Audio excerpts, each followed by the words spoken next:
ओम श्री कृष्ण वंदे जगद्गुरु। जय श्री राम, जय बजरंगबली। आज शुभ दिन मंगलवार, साप्ताहिक सत्संग की इस कड़ी में हम कल की जो कड़ी है, जो हमारा 5वां एपिसोड है, जिस प्रसंग पर हम चर्चा कर रहे हैं, हनुमान जी के होते हुए, हनुमंत के होते हुए अंगद जी को एक बार पुनः क्यों कर दूत बनाकर भेजा गया था, प्रभु श्री राम ने क्यों भेजा था। श्री राम जी के हिसाब से विभीषण और अंगद की जो मनोभाव थे उनको ध्यान में रखते हुए फिर हमने आपके साथ चर्चा की थी रावण, और आजकल हम आपके साथ चर्चा कर रहे हैं साहब अशोक वाटिका में विराजमान जगत जननी माँ भवानी सीता मैया, और माता के समान उनको स्नेह करने वाली, बल्कि ये कहिए कि कौशल्या माता के समान उनको स्नेह करने वाली देवी त्रिजटा। यद्यपि वह राक्षसी है तथापि उसकी चेतना, क्योंकि श्री राममय है, तो देवी त्रिजटा के साथ जो अन्य राक्षसियाँ हैं जिन्होंने अनेक रातें रावण के साथ गुजारी हैं, लेकिन अब वो श्री राम चरणानुरागी हो गई हैं। इस कथन पर, इस प्रसंग पर हम अशोक वाटिका को आधार मानकर आपके साथ चर्चा कर रहे हैं, आपको बता रहे हैं कि अंगद को आखिर प्रभु श्री राम ने पुनः क्यों भेजा था। कल की बात को आगे बढ़ाएंगे, उससे पहले श्री हनुमान भक्ति दर्शन चैनल के एक सब्सक्राइबर, हमारे मित्र मंडली में शामिल श्रीमान श्री सूरज चौहान जी ने एक प्रश्न किया है, तिलक लगाने का क्या महत्व होता है।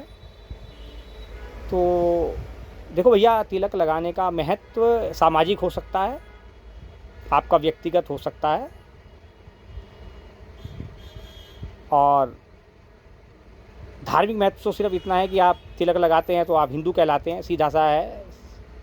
लेकिन इसका वेदांत में कहीं कोई लेना देना नहीं है, शास्त्र में इसका कहीं कोई वर्णन नहीं है किसी भी तरह का, क्योंकि श्रीमद् भगवद गीता में अगर वर्णन नहीं है तो फिर कहीं पर उसको तर्क की कसौटी पर आप नहीं कर सकते। हाँ, सामाजिक महत्व हो सकता है इसका, और आपका अपना व्यक्तिगत मैटर है, ये आप लगाएं ना लगाएं,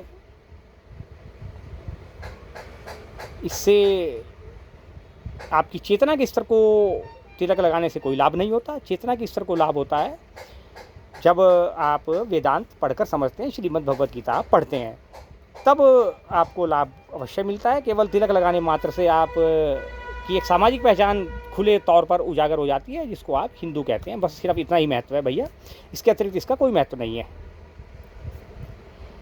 आगे बढ़ाएंगे बात को, तो मध्यमा और कनिष्का को देवी त्रिजटा ने अपने पास बुलाकर उनसे पूछा, बताओ बेटा, प्रभु श्री राम ने जब लंका में प्रवेश किया और यहाँ पर शिविर लगाया तो उस रात क्या घटनाक्रम घटित हुआ था। तो वो मध्यमा बोली, एक से एक नाम रख दिए हैं साहब उन्होंने, रावण ने कोड वर्ड में इनके नाम रख रखे हैं। किसी का नाम कनिष्का है, किसी का मध्यमा है, किसी का माही है, किसी का काजल है, किसी का शुप्रा है, शिब्रा है, पता नहीं न जाने कितने सैकड़ों की तादाद में इसने कोड वर्ड में साहब उन राक्षसियों के नाम रख रखे हैं, और इन्हीं नामों से यह रावण, विधर्मी कुकर्मी रावण साहब उनको प्रति रात्रि अपने पास बुलाता था। और जब से वो लंका कांड हुआ है, वहाँ सुंदर कांड हुआ है, हनुमान जी लंका को जलाकर राख करके गए हैं, तब से वो सब ध्वस्त हो गया है। तो वो मध्यमा बोली, मौसी अर्थात अब त्रिजटा को मौसी कहने लगी है, पहले सीधे नाम लेती थी, इतनी वो थी वाचाल और बदतमीज किस्म की, नाम लेती थी ये अपनी माँ समान त्रिजटा का।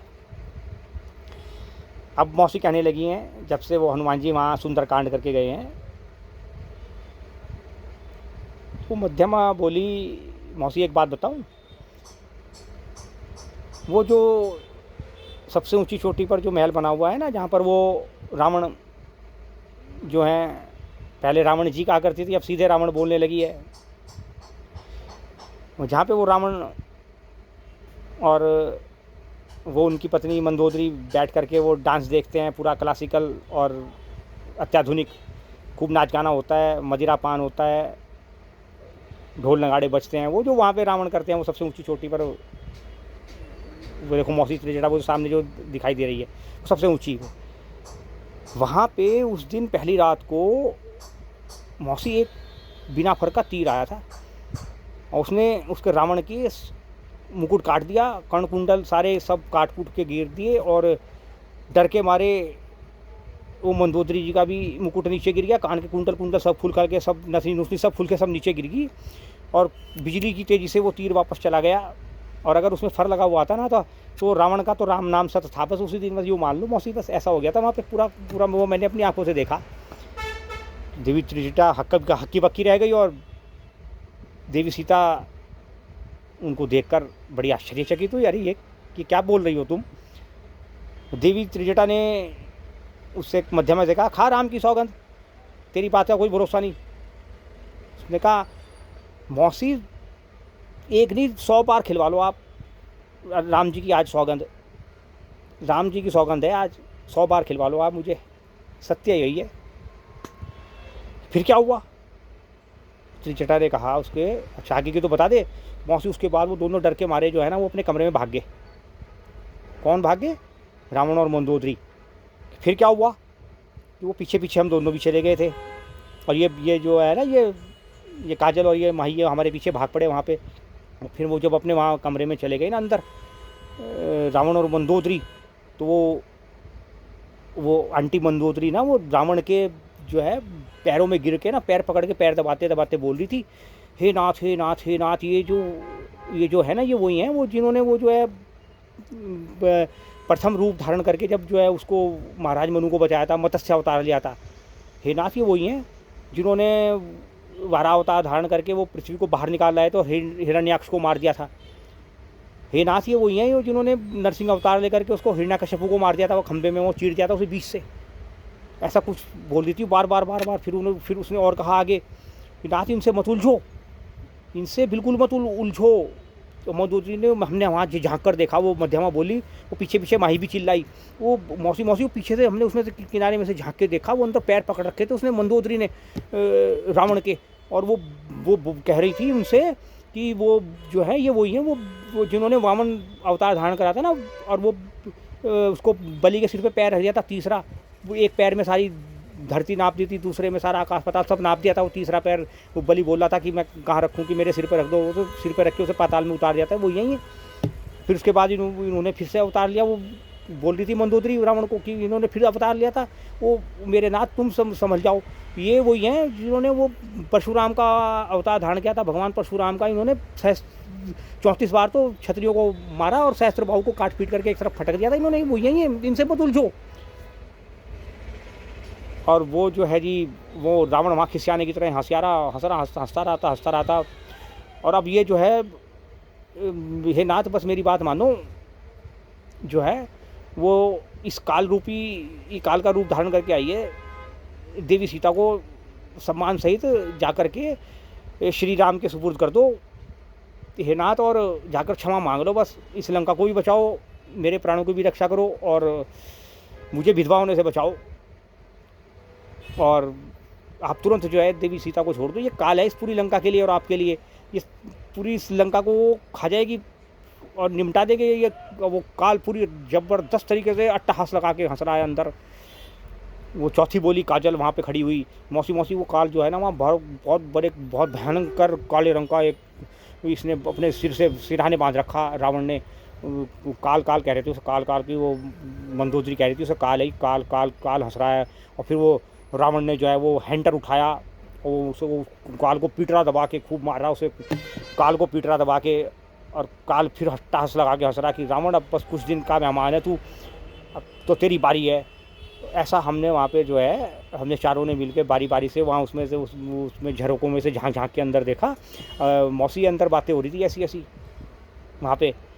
वो मंदोदरी ने पैर पकड़ रखे थे रावण के, और वो ऐसी बातें बता रही थी, और फिर वो पैर झटक के रावण खूब ठाके लगा के हंसता हुआ काल को पीटने चला गया, और वापस आके बोला, अरे मंदोदरी तुम जानती नहीं तुम किसकी पत्नी हो, तुम रावण हो की पत्नी हो, रावण हूँ मैं, रावण हूँ, ऐसे ऐसे चिल्ला रहा था। अंदर कमरे से बाहर आवाज़ें आ रही थी, और फिर हमें डर लगने लग गया, हम वहाँ से भाग पड़े चुपचाप।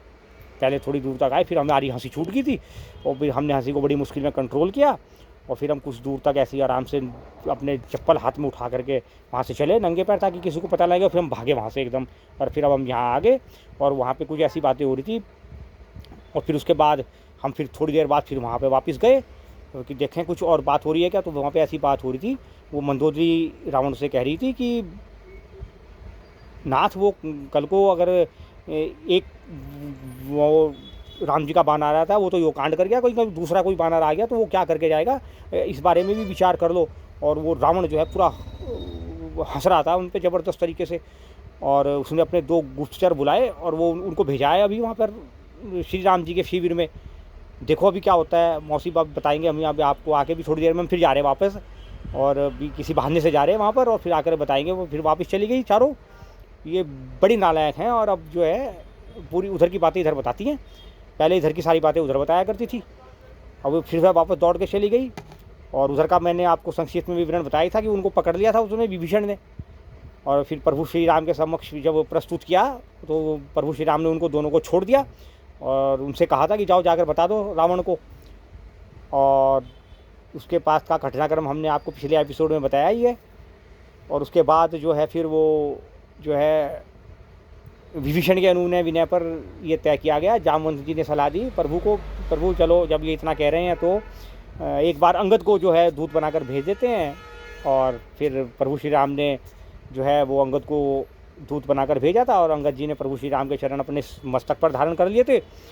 और मस्तक पर धारण करने के बाद जब वो वहाँ पहुँचे तो इधर से वो फिर भाग कर आई, और भागकर जब आई तो फिर बताने लगी वो, मौसी मौसी एक नई बात बताते हैं आपको,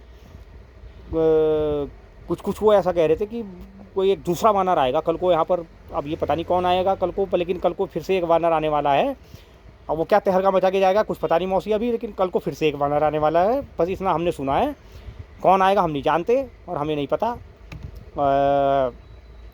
अब देवी सीता को थोड़ा सा आश्चर्य भी हुआ, वो भी हुआ, थोड़ा सा हौसला भी उनका बढ़ा, लेकिन उन्हें हल्की सी चिंता भी हुई कि भैया कल को फिर से वो मेरा पुत्र हनुमान आ गया, और वो तो फिर अब की बार इसको ये रावण इसको छेड़ेगा, ये इसको छोड़ेगा नहीं, वो पता नहीं लंका का क्या होगा। तो देवी सीता ने साहब महागौरी से फिर प्रार्थना करी है, महागौरी कल को तो प्लीज़ रक्षा करना, बचाना उनको जो भी कल आए, और बस अब तो आपके हाथ में है, जिस प्रकार आपने वहाँ पे उनकी रक्षा करी थी मेरे कहने पर, इसी प्रकार जो कल आए उसकी रक्षा करना, बस ये सलाह द्वारा आप है, मैं नहीं जानती, मुझे नहीं पता, ये रक्षा सब आपको करनी है। और उधर कैलाश पर्वत पर, हिमालय पर्वत पर विराजमान वहाँ पर महागौरी की बात सुन करके जो है जी, महागौरी देवी सीता की बात सुन करके मुस्कुरा रही हैं, और बराबर में भगवान भोलेनाथ बैठे हैं। भगवान भोलेनाथ उनकी मुस्कुराहट को देखकर पूछते हैं, देवी गौरी क्या हुआ, अरे बताओ तो सही, आज तुम बड़ी प्रसन्न लग रही हो। मैंने कहा भोलेनाथ आप सब जानते हैं फिर भी मुझसे पूछ रहे हैं कि हाँ तुम्हारे से सुनने में मुझे बड़ा आनंद प्राप्त होता है, जब तुम बताती हो वो बातें नीचे की ना, मैं देखता तो रहता हूँ, लेकिन जब तुम बताती हो ना तो फिर मुझे बड़ा आनंद प्राप्त होता है, बताओ बताओ जल्दी से क्या हुआ। तो देखो वो देवी सीता मुझसे प्रार्थना करनी है कि वो जो कल जब आए कोई यहाँ पर तो उनको उनकी रक्षा करना। तो बताइए महादेव क्या करूं, ये करना क्या है, जैसा देवी सीता कहें वो करना कि प्रभु, और वो जो आपका भक्त वो बैठा वहाँ पे, वो जो कहता है मैंने आपको इसे कैलाश पर्वत समेत अपने कंधों पे उठा लिया था, और 3 बार ऐसे उठाया था और ऐसे उठाया था, और आप बड़े प्रसन्न हुए, और आपने प्रसन्न होकर उसे अपना वो जो है पशुपक्षी अस्त्र भेंट कर दिया था। तो प्रभु वो भी तो बैठा है आपका एक भक्त रावण, कि हाँ बैठा तो है, पर अब तो उसने मुझे लंका से निकाल के बाहर कर दिया कि मैं निमट लूँगा अपने आप, तो फिर निमटने का वो अपने आप, उसे मेरी आवश्यकता नहीं है देवी। अब रावण को मेरी आवश्यकता नहीं जब तक थी, जब तक मैं उसके साथ खड़ा था। अब उसने मुझे ये कह दिया जाओ महादेव आपकी भी कोई आवश्यकता नहीं, और वो उसने तब कहा था जब वो वहाँ धनुष नहीं हिला पाया था, है ना। तो कहता मैंने तो भगवान वो उसके मन में इतना अहंकार आ गया था कि वो बोल रहा था कि मैंने तो इन हाथों से अपने इन कंधों पर जो है वो त्रिलोकीनाथ को उठाया है, भगवान भोलेनाथ को, ये धनुष क्या चीज़ है उनका। तो भैया अहंकार तो मैंने जो है किसी का नहीं रहने दिया। अब वो देखो आप वहाँ मेरे आराध्य प्रभु श्री राम, प्रातपद पर भगवान श्री राम, वो देखो पूजा पाठ में लगे हुए हैं, देखो प्रातःकाल हो रही है, वो देखो वहाँ जरा जहाँ के तो देखो नीचे, और मैं उनकी पूजा कर रहा हूँ, और वो जहाँ वहाँ पे वो कर्पूर गौरम कर्णावतारम संसार सारम भुजगेंद्रम सदा वसंतम हृदयार बिंदे भवम वाणी सहितम नमामि कर रहे हैं। देखो जरा लीला देखो जरा प्रभु की है। मैं श्री राम समाधि लेकर करता रहता हूँ, है नाम जाप करता रहता हूँ। अब वो देखो क्या कर रहे हैं। फिर उसके बाद वो मंत्र पढ़ेंगे, ओम त्र्यंबकम यजामहे सुगंधिम पुष्टिवर्धनम उर्वारुक्मी वंदनान मृत्युर्मुक्षे माँ अमृतात, है ना। अमृतात वो स्वयं है, स्वयं श्री राम अमृत है। एक बार उनका पान कर लो तो फिर अमर हो जाता है बंदा, है। और वो हम मुझसे कह रहे हैं हे प्रभु मुझे अमर बनाओ, हे प्रभु मुझे अमरता की ओर ले चलो, हैं। देखो जरा प्रभु श्री राम की लीला देख लो पहले, हैं। और आप मुझसे कह रही हैं कि वहाँ जो कल है उसकी, तो भैया जो देवी सीता ने कहा करो उसको, कि प्रभु फिर वो शक्ति तो आप ही दोगे ना। कि फिर देखो नीचे कल क्या होता है, फिर देखते हैं क्या करना है ना। तो फिर कल की कल देखेंगे, जब आने तो पहले किसी को जरा देखते तो है। अब की बार वो मेरे आराध्य प्रभु श्री राम क्या लीला खेलते हैं वो देखते हैं। वो जो है जी अगला दिन हुआ, वो जो है अंगद जी को दूध बनाकर भेजा गया, और जब भेजा गया तो वो राक्षसों ने और उन्होंने लंकावासियों ने समझा लो भैया दोबारा से आ गए, भैया हनुमान जी लग रहा है ये दोबारा से दूत आ गए भैया। वो रास्ता छोड़ के खड़े हो गए, दोनों साइड ऐसे खड़े हो गए। उसने कहा भैया भाई अपने घर घूर बचाओ, अपने बच्चों को बचाओ। बच्चे सारे अंदर भाग लिए उनके, राक्षसों के सब डर के मारे, सब अंदर भीतर बंद, सब बाहर वहीं से कनखियों से झाँक रहे। और वो जो बेचारे दबे पाँव हुए उधर ऐसे मुँह करके ऐसे करके देख रहे वहाँ पे, और खड़े हो गए दोनों साइड। अंगद जी जा रहे चौड़े हो गए, और गदा हाथ में ले रखी पूरी उल्टे हाथ में, और वहाँ जा रहे पूरे लंबे तरीके से, पूरा मतलब अलग तरीके से ही जा रहे पूरा, और दोनों साइड देखते जा रहे। और वो राक्षस, बहुत से राक्षस तो बस वो दंडवत करके हाथ जोड़ के हमारी तरफ मत बढ़ना, ऐसे मत बढ़ना। वो डर के मारे साहब चरणों में ही लेट गए अंगद जी के, कुछ तो आधे से ज़्यादा तो वहाँ पे, ये प्रभु माफ़ करना, बस हमें बचाना। और अंगद जी सोच रहे यार ये क्या हो गया यार, ये हनुमान जी क्या गुल खिला गए यहाँ पर पे, इन्होंने शायद मेरे को हनुमान जी समझ लिया है। और वो भाई अंगद पहुँच के वहाँ रावण के दरबार में पूरे वो, और उसके बाद जो कुछ वहाँ हुआ वो सब आपको मालूम है। और जो है जी फिर उसके बाद वो जो है जी सारी वार्तालाप होने के बाद अंगद जी ने अपना उल्टा पैर जमा दिया ज़मीन पर, और वहाँ भगवान भोलेनाथ देख रहे, लो देवी कर दिया काम उन्होंने अपना, आप जाके करो। करना क्या है प्रभु, करना तो आपको है, मैंने तो कह दिया है वो मस्तू। और वो देखो क्या कहा वहाँ अंगद ने मुझे रावण को, कि है तेरी सभा में कोई ऐसा जो मेरा इस पैर को हिला दे। तो प्रभु फिर जमा दो, फिर पैर रख दो, पैर पे पैर आप अपना, है ना। आप इसके पैर पे अपना अंगूठा रख दो, बस वहाँ क्या हिलना किसी से, वो फिर पैर वो जो है वहाँ भगवान शंकर ने वो पैर के अंगूठे को अपने अंगूठा रख दिया वहाँ पर, बस वह कौन हिला सकता है यार, है अंगद का पैर को हिला सकता है भला। वो प्रभु श्री राम हाथ जोड़ कहते प्रभु ये क्या लीला है, महाराज प्रभु आपका ही काम कर रहा हूँ। वो वहाँ क्या बैठा है तेरे में किसी में दम। ये भगवान श्री राम और जो है भोलेनाथ की अंतरंग वार्ता हो रही है सब मन में। अब भगवान मुस्कुरा रहे यार कि प्रभु सेवा तो करनी है, चाहे वो ये तो यहाँ रुद्रावतार लेकर तो वहाँ बैठा हुआ हूँ, लेकिन वो अभी कुछ तो करना पड़ेगा ना, अब आनंद तो लेना है ना, इस लीला में हिस्सेदारी तो करनी है आपकी। और इधर श्री राम मुस्कुरा रहे हैं। बड़ा अच्छा वर्णन किया है यार, कुछ ऋषि मुनियों ने और कुछ मनीषियों ने बड़ी सुंदर, अनेक ऋषि संतों ने रामायण लिखी है, बड़ा सुंदर वर्णन किया है, बड़ा आनंद आता है साहब। और वो वहाँ भगवान भोलेनाथ ने जो है जी वो अपना अंगूठा जो है जी उसके अंगद के पैर के ऊपर रख दिया साहब, अंगूठा रख दिया वहाँ पर बस। और जो है जी वो लग रहे सारे के सारे पूरे, और वो उतर आया जी। उसके बाद वो मेघनाथ भी उतर आया, मेघनाथ पे भी पैर वैर कुछ नहीं हिला भैया, वो भी चारों खाने चित वहाँ पे अंदर दरबार में। और जब इधर उधर बगले झाँक रहा रावण, फिर खुद ही उठ गया, खुद ही उठाऊँगा मैं जो है, आज इसको उठा करके पटकूँगा यहाँ पर। वो वहाँ से उतर के नीचे उतर के आया पूरा, जब तक आ गया बस वो पूरा मुकुट भी नीचे गिर गया, बस अंगद का पैर उठाने ही वाला था। वहाँ से भगवान शंकर ने हटा लिया, अंगद ने भी पैर हटा लिया, भगवान शंकर ने अपना अंगूठा हटा लिया।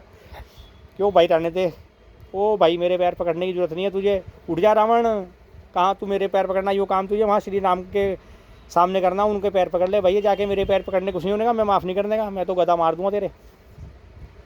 हाँ मैं नहीं बकसने का, जा करके भैया वहाँ वो है करुणा निधान देख, ये बोले अंगद जी वहाँ उससे रावण से। अरे रावण वो करुणा निधान है प्रभु श्री राम, है ना। ऊपर भगवान भोलेनाथ बैठे हुए मुस्कुरा रहे, वहाँ पे देवी गौरी जो है जी पूरा आनंद ले रही, आनंद मगन हो रही। और वो देवी सीता से कह रही बहन बस हो गया काम आज, तो यहाँ तो इसने कर दिया था काम आज अंगद ने। वो उस दिन वहाँ हनुमान जी करके गए थे, तब आपने कह दिया था इनकी रक्षा करो, है ना। वो फिर हमें वो 49 मारूफ चलाने पड़े, वो पूरी लंका ध्वस्त करनी पड़ी, पूछ भी बचानी पड़ी।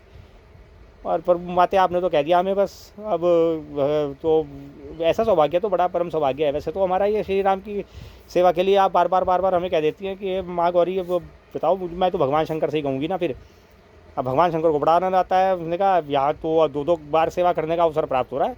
नीचे मैं वहाँ रुद्रावतार बनकर बैठा हूँ और ऊपर तू मुझे बार कह देती थी वो प्रभु ये करो, अब ये करो, अब ये करो, अब ये करो। यार मुझे तो बड़ा आनंद आता है भैया भगवान श्री राम का काम करने में। अब मेरे तो आराध्य हैं, तो मैं अगर उनको ये काम नहीं करूँगा तो फिर कौन करेगा। तो भगवान शंकर बड़े आनंदित हो रहे हैं। वो जो है जी वो वहाँ पड़ा है, उसका मुँह उठाकर उसने पैर से उधर फेंक दिया है, दूसरी साइड अपनी गदा भी फेंक दी और अंगद जो है जी हनुमान जी की भांति उड़ चले और वापस आ गए साहब शिविर में और ऐलान कर दिया जंग है भैया कल से सारी का। बस अब समझ ले रावण, जय श्री राम तेरा भी और इस तेरी लंका का भी, और तेरे वो सब तमाम का तैयारी कर ले भैया। आप काल बड़ी जोर की अट्टहास लगा कर हंस रहा है, उसकी अट्टहास से साहब तीनों लोग इस समय काँप रहे हैं। और अब जो है जी वहाँ पर पूरा तांडव मचने वाला है।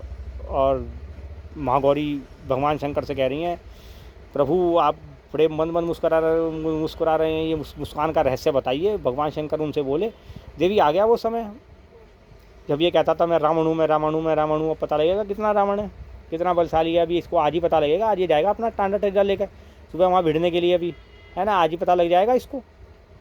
वो तो प्रभु जरा श्री राम अवतार में मर्यादा में करुणा निदान है, नहीं तो आज गेम ओवर है आज इसका। पर अभी क्योंकि 14 दिन का समय है इसकी मौत होने में, तो इसलिए जो है अभी तो 14 दिन तक तो आपको देखना पड़ेगा नीचे इसका युद्ध का नज़ारा। ये जो है 14 दिन बाद मरेगा ये रावण अभी 14 दिन बाद मरेगा। अभी इतनी जल्दी मत सोचो, 14 दिन बचे हैं अभी इसके मरने में। तो अभी तो ये पूरे 1.25 लाख जो इसके नाती पोते और सब है ना, पूरे कुटुंब को चकनाचूर करके निमटा नुमटू करके उनका सबका गेम ओवर करा करके जाएगा भैया ये। अभी ऐसे इतनी जल्दी नहीं जाने वाला।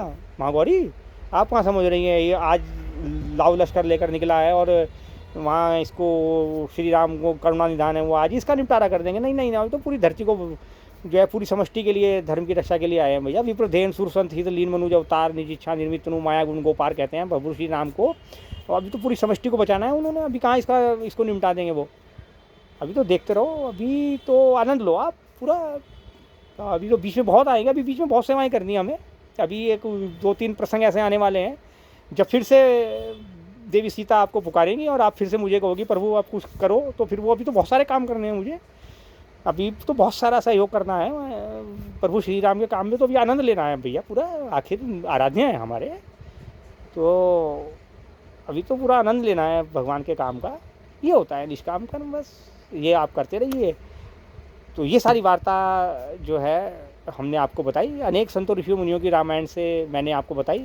आप देखते रहिए चंद्रकांता आध्यात्मिक यूट्यूब चैनल बने रहिए हमारे साथ, बड़ा आनंद आएगा आपको। अगले किसी प्रश्न पर हम आपको बताएंगे। और वो जो तिलक वाली बात है वो हमने आपको बताई दी है साहब, जो हमारे एक हनुमान भक्ति दर्शन चैनल के भक्त ने पूछा है साहब तिलक लगाइए आपका कोई बात ठीक है साहब, आपकी एक पहचान है, सामाजिक जो है मान्यता इसको मिली हुई है, ये मान्यता से संबंधित है ना। धार्मिक महत्व सिर्फ इसका इतना है कि आप हिंदू होने का परिचय दे देते हैं। बाकी साहब वेदांतिक और मानसिक और चेतनागत स्तर पर इसका कोई लेना देना नहीं है भैया तिलक का। ये सिर्फ एक पहचान से लेना देना है, वो पहचान का महत्व है। तो आप बने रहिए हमारे साथ, देखते रहिए चंद्रकांता आध्यात्मिक यूट्यूब चैनल। जय श्री कृष्ण, जय श्री राम, जय बजरंगबली जी, श्री कृष्ण वंदे जगद्गुरु।